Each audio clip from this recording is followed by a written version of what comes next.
ఒక చిన్న ఊరిలో ఓ పెద్ద ఆవిడ ఉండేది.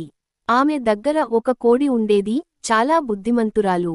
రోజూ ఆవిడ ఆ కోడిని కొట్టి, ఏదైనా మంచి తినుబండారం తెమ్మా అని పంపేది. మొదట రోజు కోడి పరుగెత్తి ఒక లారీ నిండా ఐస్ క్రీములు తెచ్చింది. ఆవిడ సంతోషంగా అన్నీ తింటూ, అయ్యో ఎంత రుచిగా ఉన్నాయి అంది. కాని కొంతసేపటికి మళ్ళీ ఆకలేస్తుంది. ఏమిట్రా కోడీ, ఇంకేదైనా తీసుకురా అంటుంది. పాపం కోడి మళ్ళీ వెళ్ళి ఈసారి ఒక లారీ నిండా మామిడి పండ్లు తెచ్చింది. ఆవిడ వాటిని కూడా తింటుంది. మళ్ళీ ఆకలేస్తుంది. ఇప్పుడు కోడిని మళ్ళీ కొట్టి, కొంచెం తాగడానికి కూడా ఏమైనా తెమ్మా అంటుంది. కోడి అప్పుడు ఒక లారీ నిండా కోకాకోలా బాటిళ్లు తెస్తుంది. ఆవిడ వాటిని కూడా తాగేసి, ఇప్పుడే తృప్తి అంటుంది.